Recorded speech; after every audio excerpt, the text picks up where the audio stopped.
Estimados irmãos, em nosso Senhor e Salvador Jesus Cristo, nós estamos iniciando mais um culto online. Esse é o nosso 24º domingo, amanhã, de Pentecoste. Queremos, portanto, iniciar esse nosso culto e desejar que Deus, Espírito Santo, através da palavra, mesmo que pregada assim à distância, possa tocar os nossos corações para fortalecer a nossa fé, aumentar a nossa esperança e também fortalecer o nosso amor para com o nosso próximo. Nós queremos iniciar com o Salmo 90, que é o Salmo desse domingo, o primeiro versículo dizendo: Senhor, Tu tens sido o nosso refúgio de geração em geração. Iniciemos, pois, esse momento de culto em nome de Deus Pai, Deus Filho e Deus Espírito Santo. Amém. Deus, Ele é nosso refúgio e fortaleza, socorro bem presente nas tribulações. Se dissermos que não temos pecados, a nós mesmos nos enganamos e a verdade não está em nós. Mas se confessarmos os nossos pecados, Ele é fiel e justo para nos perdoar e purificar de todas as nossas injustiças. Portanto, oramos levando a Deus essas nossas imperfeições e pedindo que Ele, por misericórdia, tenha disponível para cada um de nós, de forma graciosa, como Deus, o próprio Deus se propõe, o seu perdão, porque Ele não quer lançar fora aquele que chega a Ele com humildade e arrependimento. Ó Deus, de toda a misericórdia, nós te confessamos que por natureza somos injustos e impuros e que temos cometido pecado contra ti por pensamentos, palavras e ações, tanto pelo que fizemos como pelo que deixamos de fazer. Por isso nós merecemos a tua eterna condenação. Ó Deus, por amor de Jesus Cristo, tem compaixão de nós e não nos condenes. E consola-nos com o teu Espírito Santo. Amém. Bem, se foi essa a tua oração,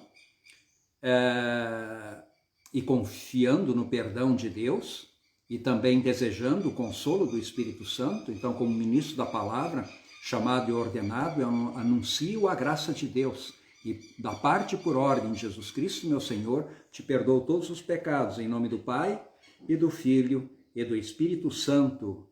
Amém. Vamos ouvir a leitura desse salmo. Ele é tão conhecido e tão importante, especialmente para os momentos de maior crise, os momentos de dificuldade, nos momentos de preocupação. Esse salmo, ele cai assim na nossa vida como uma luva sobre as nossas mãos. Ele trata da grandeza de Deus, do poder de Deus, e de outro lado, como é pequeno, transitório e passageiro o ser humano, ou cada um de nós. Então nós, pequenos, diante do incomensurável, grandiosíssimo, eterno, todo-poderoso, onipotente e onipresente Deus, não podemos nos aproximar dele sem, ao menos, nos sentirmos dependentes, pequenos e jamais com arrogância, mas sempre com humildade, para que ele tenha misericórdia e compaixão de nós, suas criaturas falhas, mas ao mesmo tempo amadas e redimidas em nosso Senhor e Salvador Jesus Cristo. Vamos ver o Salmo 90. Senhor, Tu tens sido nosso refúgio de geração em geração.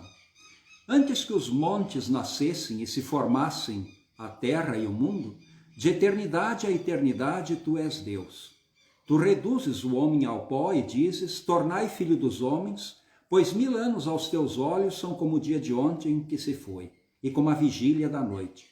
Tu arrastas na torrente, são como um sono, como a relva que floresce de madrugada viceja e floresce, e à tarde murcha e seca. Pois somos consumidos pela tua ira e pelo teu furor conturbados. Diante de ti puseste as nossas iniquidades, e sob a luz do teu rosto os nossos pecados ocultos. Pois todos os nossos dias se passam na tua ira, acabam-se os nossos anos como um breve pensamento. Os dias de nossa vida sobem a 70 anos, ou em havendo vigor, a 80. Nesse caso, o melhor deles é canseira e enfado, porque tudo passa rapidamente e nós voamos. Quem conhece o poder da tua ira? E a tua cólera, segundo o temor que te é devido? Ensina-nos a contar os nossos dias, para que nós alcancemos corações sábios. Até aqui o versículo 12 desse Salmo 90. Glória ao Pai, e ao Filho, e ao Santo Espírito, como era no princípio, agora é, e por todo sempre há de ser. Amém.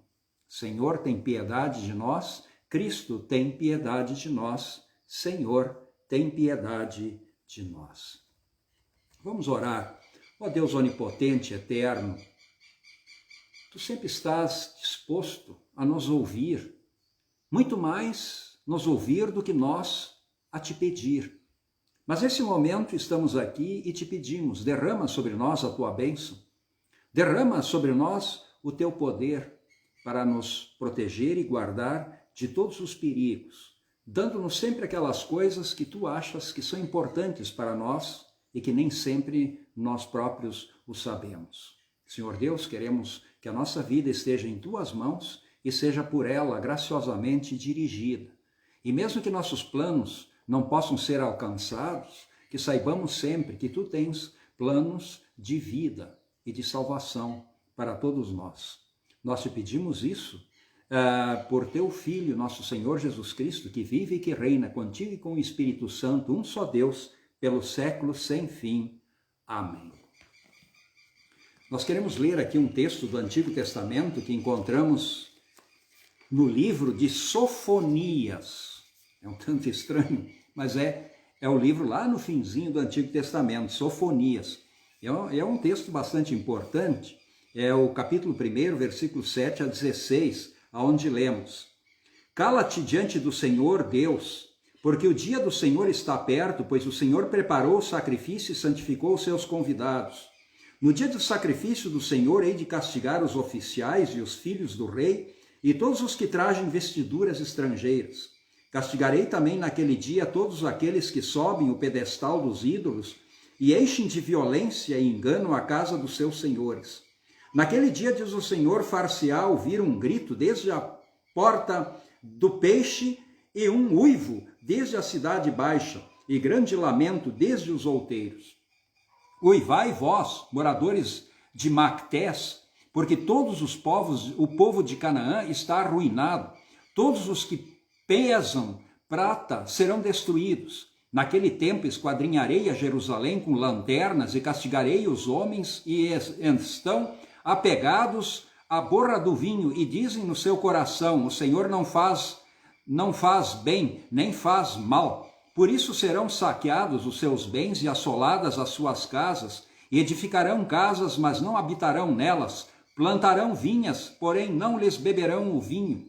Está perto o grande dia do Senhor, está perto, e muitos se apressa. Atenção, o dia do Senhor é amargo, e nele clama até o homem poderoso. Aquele dia é dia de indignação, dia de angústia e dia de alvoroço e desolação, dia de escuridade e negrume, dia de nuvens e densas trevas, dia de trombeta e de rebate contra as cidades fortes e contra as torres altas.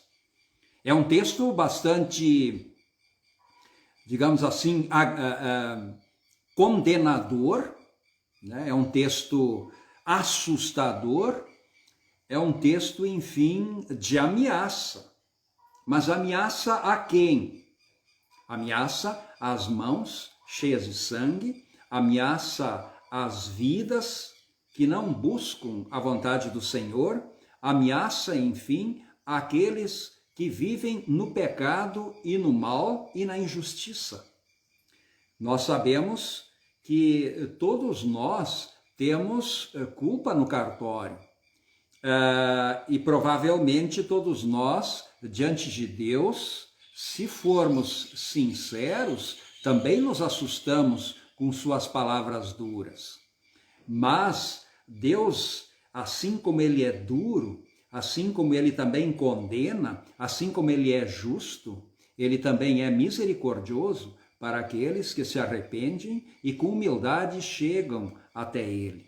E eu acredito que essa é a postura de todos nós, essa é a postura de todo cristão, uma postura de humildade, de dependência da misericórdia e da graça de Deus.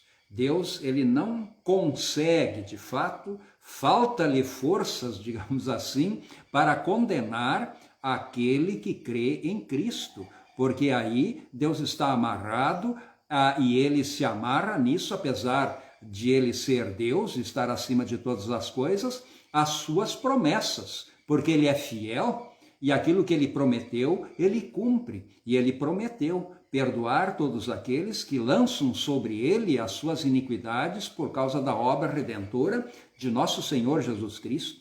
Isso significa, então, que o fim dos tempos sobre os quais nós meditamos nesse período, e todos os textos bíblicos dos nossos cultos, de uma certa forma, de uma ou de outra, se referem ao fim dos tempos, que muitas vezes nos assustam, principalmente nós lembramos então de Apocalipse e de traumas e mais traumas que nos trazem essa visão do fim do mundo a nos assustar, portanto, mas não é bem assim, né?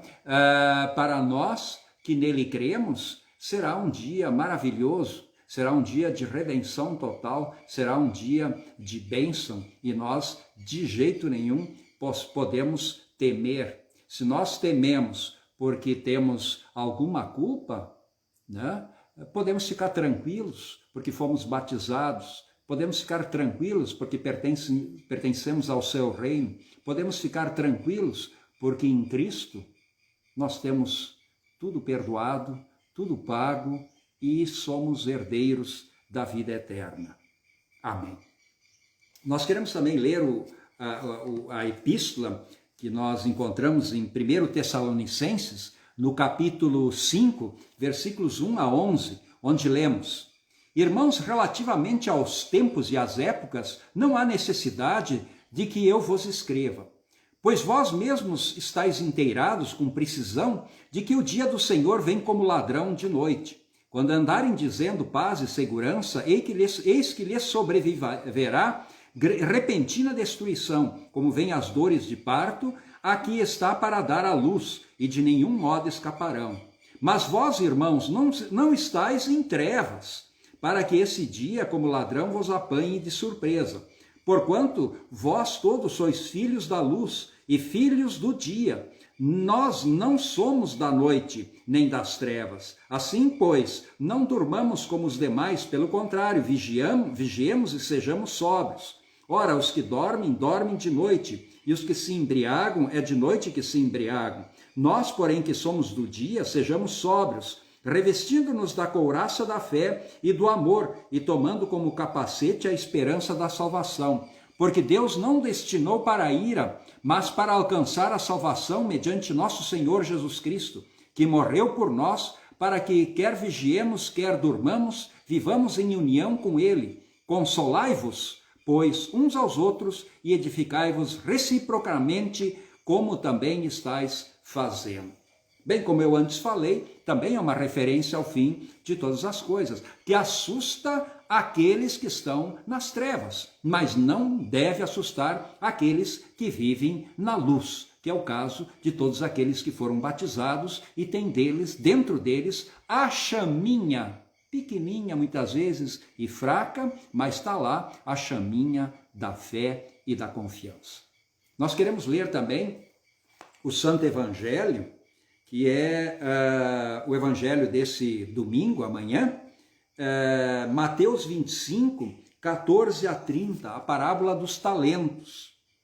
Pois será como um homem que, ausentando-se do país, chamou os seus servos e lhes confiou os seus bens. A um deu 5 talentos, a outro 2, a outro e a cada um segundo a sua própria capacidade. E então partiu. O que recebera 5 talentos, saiu imediatamente a negociar com eles e ganhou outros 5. Do mesmo modo que recebera 2, ganhou outros 2. Mas o que recebera 1, saindo, abriu uma cova e escondeu o dinheiro do seu senhor. Depois de muito tempo, voltou o senhor daqueles servos e ajustou contas com eles.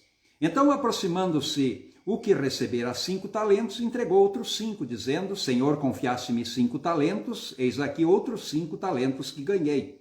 Disse-lhe o Senhor: muito bem, servo bom e fiel. Foste fiel no pouco, sobre o muito te colocarei. Entra no gozo do teu Senhor. E aproximando-se também o que recebera 2 talentos, disse: Senhor, 2 talentos me confiaste, aqui tens outros 2 que ganhei. Disse-lhe o Senhor: muito bem, servo bom e fiel, foste fiel no pouco, sobre o muito te colocarei. Entra no gozo do teu Senhor. Chegando por fim o que recebera 1 talento, disse: Senhor, sabendo que o Senhor é severo, que ceifas onde não semeaste, e ajuntas onde não espalhaste, receoso, escondi na terra o teu talento. Aqui tens o que é teu. Respondeu-lhe, porém, o Senhor: servo mau e negligente, sabias que ceifo onde não semeei e ajunto onde não espalhei. Cumpria, portanto, que entregasses o meu dinheiro aos banqueiros, e eu, ao voltar, receberia com juros o que é meu. Tirai-lhe, pois, o talento e dai-o ao que tem 10, porque todo o que tem lhe será dado, e terá em abundância, mas ao que não tem, até o que tem lhe será tirado. E o servo inútil lançai-o para fora nas trevas, ali haverá choro e ranger de dentes. Esse é o evangelho, um duro evangelho também, que nós queremos depois refletir. Antes, nós queremos confessar a nossa fé cristã nas palavras do credo apostólico. Creio em Deus Pai Todo-Poderoso, Criador do céu e da terra, e em Jesus Cristo, seu único Filho, nosso Senhor, o qual foi concebido pelo Espírito Santo, nasceu da Virgem Maria, padeceu sob Pôncio Pilatos, foi crucificado, morto e sepultado, desceu ao inferno, no terceiro dia ressuscitou dos mortos, subiu ao céu e está sentado à direita de Deus Pai Todo-Poderoso, donde há de vir a julgar os vivos e os mortos. Creio no Espírito Santo, na Santa Igreja Cristã, a comunhão dos santos, na remissão dos pecados, na ressurreição da carne e na vida eterna. Amém. Bem, irmãos, nós queremos refletir rapidamente sobre o evangelho há pouco lido, a parábola dos talentos, onde o Senhor entrega a seus 3 servos diferentes quantias, e no retorno, os 2 primeiros entregaram ao seu Senhor com rendimentos, aplicaram direito esse dinheiro e entregaram o dobro. Agora o terceiro, enfim, recebeu pouco e esse pouco ficou com medo de talvez perder e ele o guardou e entregou apenas aquilo que recebeu. E por isso ele foi assim condenado pelo seu Senhor e perdeu, enfim, o seu emprego. Bem, essa parábola, na verdade, ela está no contexto dos demais textos que nós lemos nesse final de semana. Nós estamos chegando no período de Advento, né? Mês de dezembro, no início de dezembro, começa o período de Advento. Antes do período de Advento, portanto, esses dias aqui ainda, essas semanas até lá, nós chegamos no final do ano litúrgico, digamos assim. E o final do ano litúrgico, ele não termina em 31 de dezembro, ele termina no quando começa o primeiro domingo de Advento antes do Natal. E os textos bíblicos nesse período, eles refletem sobre uma coisa que preocupa muito aos cristãos e às vezes de forma até exagerada, que é o final dos tempos. Haverá um final dos tempos? Não haverá? Quando será e tal? Bom, quando Jesus diz também que isso nem mesmo os anjos sabem. Deus não revelou a ninguém. Ninguém sabe, só Deus sabe. Na verdade, essa questão do fim dos tempos, que de fato um dia acontecerá, ela é levantada num contexto, num objetivo de nos advertir de que a vida tem um fim, as coisas acabam, a nossa vida acaba, ela não é eterna, assim assim o mundo um dia também acabará, não é eterno. Tudo é passageiro. Lembram a leitura do Salmo 90? Nossa vida é um sopro, é um breve pensamento, tudo passa, tudo se vai. Quando a gente é jovem, né, a gente nem pensa nisso, nem se preocupa com isso, a gente só vê. Depende de alguns que têm um pensamento um pouquinho mais positivo, veem a vida como uma maravilha, enfim, mas depois, como a idade vai chegando, as dificuldades, a saúde, o cansaço, a perda de entes queridos, a perda de amigos, à medida que a gente vai avançando no tempo, a gente vai recebendo aquelas notícias que fulano se foi, cicrano também, e nós vamos, de uma certa forma, curtindo uma certa solidão, à medida que nós nos aproximamos nos dias. Então, muitas pessoas, às vezes, de idade, com isso, sofrem e é triste, né? É triste principalmente alguns, né, que enfrentam, por exemplo, o Alzheimer e perdem a memória das coisas recentes, lembram-se vagamente das coisas mais antigas, até que finalmente a memória totalmente, em alguns casos, se apaga. Então a vida tem suas dificuldades e ninguém de nós está livre disso, né? Deus queira que todos nós tenhamos muitos anos de vida, mas isso significa que ter muitos anos de vida, isso significa também ter muitos anos de alguma dificuldade, de prazer, de alegria também, mas também de algumas dificuldades, porque as dificuldades, elas às vezes são uma advertência, ou talvez poderíamos dizer que elas sempre são advertências que tudo passa, né? E porque tudo passa, e esses textos que tratam do fim do mundo, eles não têm o objetivo, digamos assim, de nos assustar. Eles não têm o objetivo, assim, de tirar o brilho e a alegria que às vezes nós ainda temos ou temos, né, nessa vida, porque a vida ela tem suas maravilhas, nós não podemos negar. Nós é que somos muitas vezes negativos e talvez uma coisa ruim estraga 100 coisas boas que nós vivemos. Talvez temos essa mania, digamos assim, de supervalorizar as dificuldades e os problemas e muitas vezes cobrir as maravilhas que existem na vida. Ora, a vida é uma maravilha, né? E a vida é uma oportunidade. Eu gosto dessa palavra, a vida é uma oportunidade. Ela é uma oportunidade que tem começo, meio e fim, mas tem fim, mas é uma oportunidade. E muitas pessoas, às vezes, não percebem a oportunidade que é a vida, né? Então, quando essa época a gente reflete sobre o fim, não é para nos assustar em relação ao fim. No domingo passado, nós falamos da parábola das 10 virgens, das 10 moças, aquelas acompanhantes, né, de um casamento. 5 eram sábias e 5 nécias.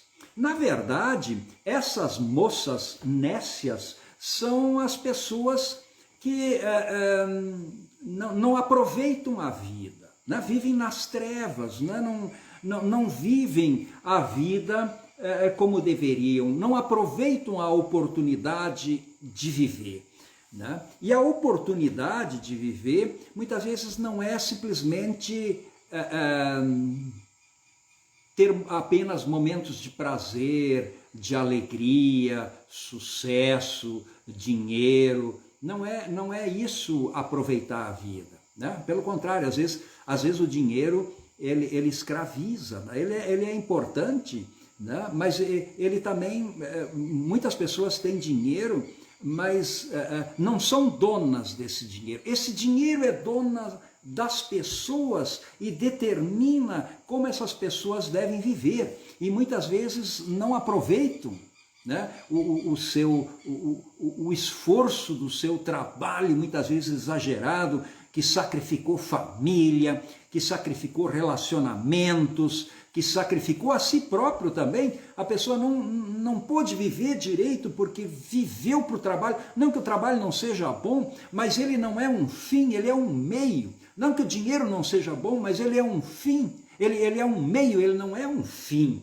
Né? Nós não trabalhamos para o dinheiro, nós trabalhamos para ter o dinheiro necessário para ter uma vida digna. Na verdade, 3 coisas são importantes para fazer com o dinheiro. A primeira delas é ter uma vida digna, que Deus quer para todos nós. Deus não quer que a gente seja rico. Eu não acredito que Deus dê riqueza para alguém. Né? Eu acho que não.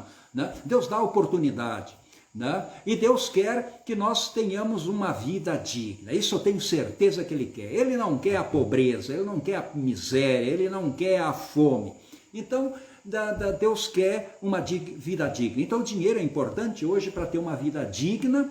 O dinheiro é importante para poder ajudar o outro. Como é que eu vou ajudar o outro sem ter um pingo de recursos? Então, eu trabalho para ter recursos, para ter uma vida digna, para ajudar o outro também, né? Dar oportunidades para o outro. E eu tenho dinheiro também para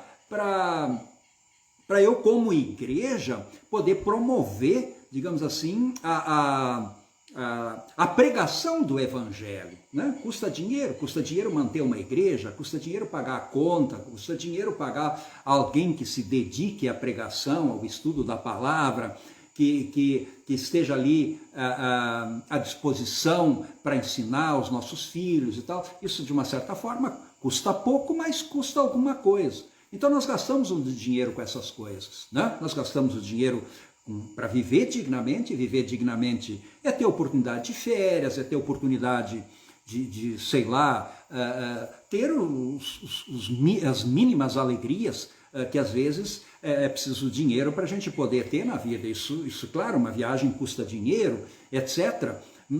Mas também não há necessidade, né, da gente ser milionário ou multimilionário para poder viver com alegria. Mas precisamos aproveitar a vida, e aproveitar a vida é o quê? Ora, a advertência em relação a vigiar, a estar na luz, é estar sob a graça de Deus, é estar sob a misericórdia de Deus. E essa história dos talentos, de bem aplicado, é na verdade nós aplicarmos bem os talentos, as habilidades, os dons que Deus nos deu. Por exemplo, o jovem, qual é o dom dele? Olha o dom dele, ele é jovem, ele já tem um dom diferenciado por ser jovem. Né? Depois, o que ele pode fazer na sua juventude? Ora, na sua juventude, mais do que os outros, ele pode estudar. Né? Ele tem uma possibilidade maior do estudo. Então, usar os seus talentos é estudar, e estudar com responsabilidade, estudar com afinco, estudar com disciplina. Isso, o jovem, ele tem esse talento. Então, enfim, esse é um talento dado por Deus. E agora, quando o jovem é relaxado no seu estudo, não se importa, não se interessa, não sei o quê, não está aproveitando o dom de Deus, não está aproveitando o talento, não está multiplicando isso. Né? Então, a vida é uma oportunidade que Deus deu a cada um de nós para a gente investir a nossa razão que Ele nos deu. Esse é o grande talento que Ele nos deu, a razão. O outro talento importante ao lado da razão que Ele nos deu é a fé, é o amor, é a misericórdia, são, enfim, é a vontade dEle para a nossa vida. São esses os talentos que nós queremos multiplicar. Queremos pôr em prática, não queremos enterrá-lo, esconder e dizer, ó, Deus, está aqui a razão que o Senhor me deu. Pronto, está aqui a alma que o Senhor me deu, está aqui o corpo que o Senhor me deu, está aqui, enfim, tudo que o Senhor me deu. Né? Sim, mas o que você fez disso? Nada, né? Não fez nada, né? Não produziu nada.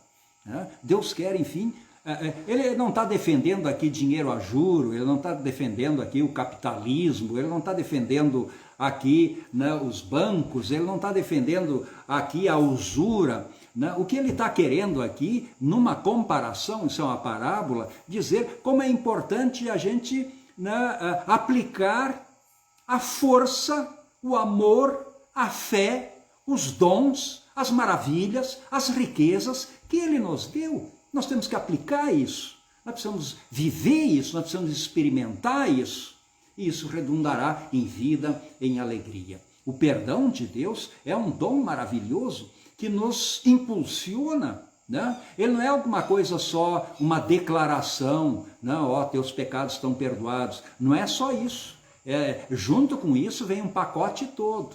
E o pacote todo aqui se refere à presença do Espírito Santo. Deus não perdoa e acabou. Deus perdoa e coloca naquele lugar, naquele buraco, digamos assim, causado pelo pecado, que ele, tipo com uma cirurgia, ele retira e fica um buraco. Nesse buraco, né, ele coloca uma espécie de prótese, né, e essa prótese é o amor dele, que é um poder, né, que é o Espírito Santo que nos impulsiona, que nos leva, que nos movimenta, que nos anima, que nos carrega, enfim. Né? Então, é essa a produção, a partir do arrependimento, a partir da confiança na misericórdia de Deus, o amor de Deus nos constrange, o amor de Deus nos empurra e aí produzimos frutos. É isso que trata esse texto dos talentos. Deus nos dá e ao Ele nos dar, e essa riqueza que Ele nos dá, produz outras riquezas, porque nessa riqueza está a presença do poder do Espírito Santo. Portanto, que sejamos sempre motivados em nossa vida pelo poder do Espírito Santo para que possamos produzir frutos de amor e aproveitar bem, nesse sentido, a vida que Deus nos deu, que Ele não nos deu uma vida assim fortuita, Ele nos deu uma missão junto com essa vida. Né? Você não está aqui no mundo de graça, assim, no sentido negativo. Não, você está aqui no mundo por causa de um objetivo que Deus tem para a tua vida. Pronto? Seja um objetivo para você viver de uma certa forma mais feliz, mas também ser produtivo em relação ao semelhante, à tua família, aos teus amigos, né? À sociedade, enfim, como um todo. Que Deus então nos abençoe e abençoe principalmente o nosso país também, nesse momento amanhã nas eleições, para que algumas coisas no nosso país possam melhorar. As eleições municipais muitas vezes parecem assim não serem importantes, mas são. É o prefeito lá, são os vereadores que estão do lado da população e que a gente tem mais próximo muitas vezes, e com isso a gente pode também interferir, né, como cidadãos, no sentido de melhorar as condições de vida do nosso município. E que Deus permita, enfim, que isso aconteça. Amém. Bondoso Deus, nós te pedimos que tu nos abençoes, particularmente nesse período de pandemia, que tu nos protejas e guardes de todos os perigos e de todo o mal, perdoe os nossos pecados e dê-nos sempre, pelo poder do Espírito Santo, uma disposição de aproveitarmos a oportunidade que é a vida, para assim podermos produzir bons frutos, sempre com tua ajuda, com teu ânimo, com o teu poder. Bondoso Deus, nós te pedimos em favor das pessoas mais fragilizadas de nossa sociedade, principalmente os doentes.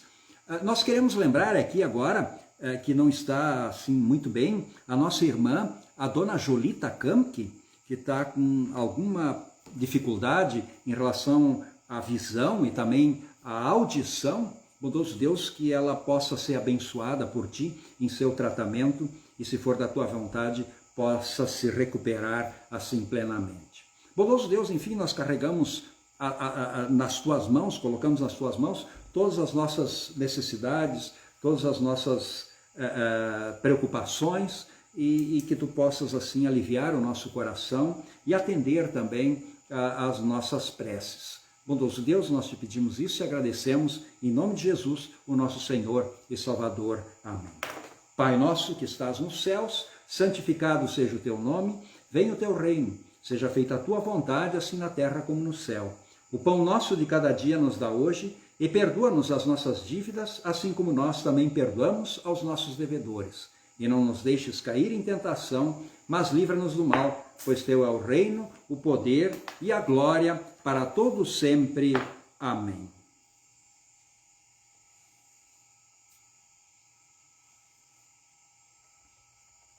Recebei a bênção do Senhor. E o Senhor te abençoe e te guarde, o Senhor faça resplandecer o seu rosto sobre ti e tenha misericórdia de ti. O Senhor sobre ti levante o seu rosto e te dê a sua paz. Amém. A avó da Jane